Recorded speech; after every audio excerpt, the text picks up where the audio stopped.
आधार social trust Dhayari यांच्या वतीने मायेचा एक घास जवानांसाठी या उपक्रमाअंतर्गत राज्यस्तरीय ग्रीटिंग कार्ड स्पर्धेचे आयोजन करण्यात आले आहे।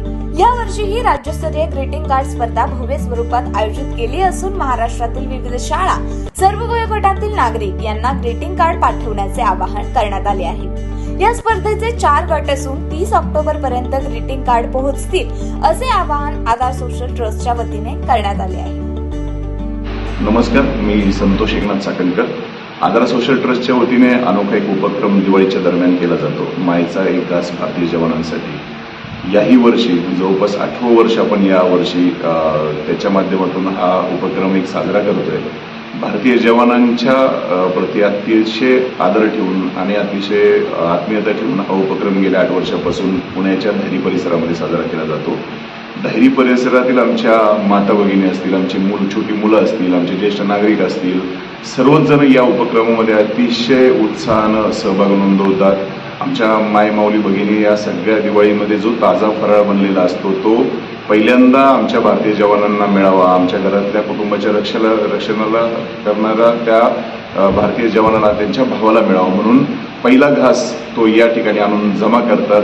आमचे छोटी मुलं त्याच्यासोबतच काही त्यांच्या शुभेच्छा संदेश असतात ते घेऊन येतात इथे धायरी परिसरामध्ये। आणि पुण्यामधून तर जवळपास खूप मोठा प्रतिसाद मिळतो। जवळपास दरवर्षी 3 ते 4 टनाचा इतका जमेल एवढा दिवाळीचा फराळ या ठिकाणी संकलित होतो। तो ताजा बनवला पण जातो आणि हे बनवून घेऊन आमची संपूर्ण या परिसरातली नागरिकांची आधार सोशल ट्रस्टची संपूर्ण टीम दरवर्षी सीमावर्ती भागामध्ये जाते। गेल्या 9 वर्षांपासून या 9 राज्यांच्या सीमावर्ती भागामध्ये जाण्याचं पुण्य या ठिकाणी आम्हाला सर्वांना मिळालं। खऱ्या अर्थानं हा उपक्रम सुरुवातच झाला मुळात की भारतीय जवान ह्या सीमेवरती आपल्या भारतीयांच्या नागरिकांच्या रक्षणासाठी तिथे अहोरात्र तैनात असतात। संपूर्ण भारतीय नागरिकांचं आमचं कुटुंब मानून तिथे त्या ठिकाणी आपल्या देशाची सेवा करत असतात, प्रसंगी प्राणांची आहुती देखील त्या ठिकाणी देत असतात। फार मोठे योगदान या भारतीय जवानांचं त्या ठिकाणी असतं आणि याच्याच प्रती थोडंसं आपण आपलं देखील कृतज्ञता व्यक्त करावी। आम्ही देखील तुम्ही जेव्हा आमच्या रक्षणासाठी तिथे तैनात आहात तर आम्ही देखील तुमच्या सोबत आहोत। तुम्ही इथे तैनात आहात म्हणून तर खऱ्या अर्थानं भारतीय सण आम्ही आनंदाने मोठ्या उत्साहाने साजरा करत असतो, आमचा परिवार आनंदाने बागडत असतो, आमची मुलं चांगलं शिक्षण घेऊन या वाटेवरती देशाची मान उंचवण्यासाठी देखील प्रयत्न करतील असं थोडंसं भारतीय सैनिकांचं मनोबल वाढवण्याच्या हेतूनं या उपक्रमाची गेल्या 2016 पासून सुरुवात झाली आणि पाहता पाहता प्रचंड मोठा हा उपक्रम साजरा होऊ लागलाय। सोबतच या दिवाळी फराळाच्या सोबतच म्हणजे दिवाळी फराळ घेऊन जाणं म्हणजेच याचा अर्थ की भारतीय सैनिकांचं मनोबल वाढवण्याच्या निमित्तानं थोडासा त्या भावना व्यक्त करणं हा उद्देश खरा होता।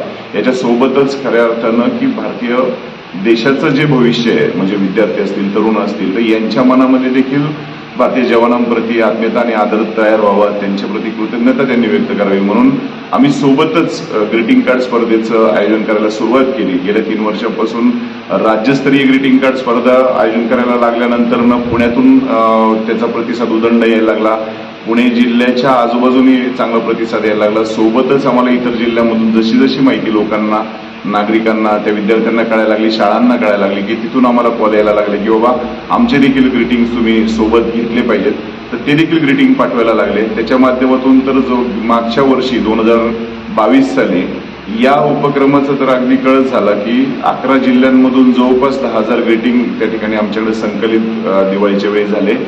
अतिशय सुंदर ग्रीटिंग्स हस्तलिखित ग्रीटिंग बनवले गेले की ज्याच्या माध्यमातून त्या जवानांप्रती ज्या भावना त्यांनी मांडल्या होत्या, जे क्रिएटिव्हिटी त्यांनी सादर केली गेली, या मुलांनी असतील, छोटे मुलं असतील, मध्यम गटातली मुलं असतील, विद्यार्थी असतील, तरुण असतील, यांनी छान भावना मांडल्या त्या आणि जवळपास 10,000 ग्रीटिंगचं संकलन करून आम्हाला वाटलं की आता इतकं सुंदर झालंय तर ते नागरिकांना देखील पाहता यावं। या निमित्तानं आम्ही ते राज्यस्तरीय ग्रीटिंग प्रदर्शन देखील पुण्यामध्ये बालगंधर्व या ठिकाणी केलं।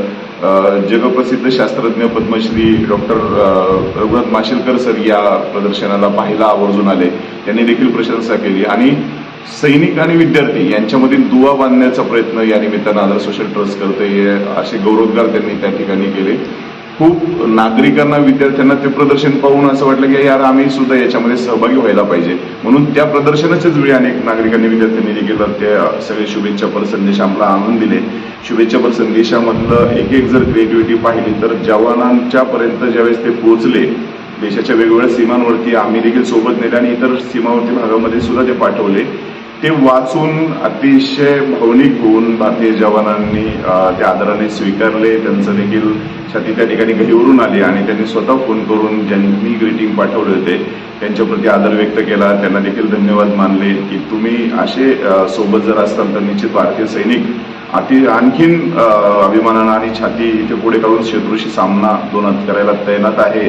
तुम्ही सोबत राहा आणि देशाची मान उंचवण्यासाठी तुम्ही देखील देशांतर्गत प्रयत्न करा, असा देखील संदेश भारतीय जवानांनी त्या ठिकाणी दिला. खूप छान वाटतं की अशा एका चांगल्या पुण्यवान सोहळ्याचा सदस्य होण्याची संधी आमच्यासारख्या नागरिकांना मिळते. अनेक सदस्य याच्यामध्ये प्रत्यक्ष अप्रत्यक्ष सहभागी होत असतात. कोणी ना कोणीतरी त्याच्यामध्ये खारीचा वाटा उचलत असतं. मी खऱ्या अर्थानं शेकडो आमच्याबरोबरच्या सहकार्यांना मनापासून धन्यवाद देतो. नागरिकांना देखील धन्यवाद देतो की भारतीय नागरिकांमध्ये देखील निश्चितच देशभावना असतेच, परंतु तो थोडासा प्लॅटफॉर्म कुठला घ्यायचा याच्याबद्दलची ती द्विधा मनस्थिती असते. परंतु आदर सोशल ट्रस्टच्या माध्यमातून एक चांगला प्लॅटफॉर्म या आपल्या पुण्यातल्या, आपल्या महाराष्ट्रातल्या नागरिकांना मिळतो. महाराष्ट्रातून खऱ्या अर्थानं भरघोस प्रतिसाद याला मिळतोय. आता जेव्हा स्पर्धा 1 ऑक्टोबरला यावर्षी सुरू झाली आहे तर या राज्याच्या आणि देशाच्या नेत्या खासदार सौ सुप्रियाताई सुळे यांनी या स्पर्धेचं, राज्य ग्रीटिंग कार्ड स्पर्धेचं अनावरण केलं आणि तिथून 1 ऑक्टोबरपासून 31 ऑक्टोबरपर्यंत 4 गटांमध्ये विभागून ही स्पर्धा आता सुरू झाली आणि ओघ सुरू झालाय. अमरावती असेल, यवतमाळ असतील, नगर जिल्हा असेल, नाशिक जिल्हा असेल, कोल्हापूर जिल्हा असेल, रत्नागिरी जिल्हा असेल, सांगली असेल, अनेक भागांतून खूप चांगला मोठा प्रतिसाद येतो. आमच्याकडे संकलन व्हायला सुरुवात झाली आणि हा प्रतिसाद वाढतच जाईल असं देखील या ठिकाणी जाणवतंय. प्रदर्शनाची जागा देखील कमी पडणार आहे यावर्षी, तर खूप छान प्रतिसाद मिळतो. म्हणून मी भारतीय नागरिकांचे, महाराष्ट्रातील नागरिकांचे, मायबाप जनतेचे आणि विद्यार्थ्यांचे मनापासून कौतुक करतो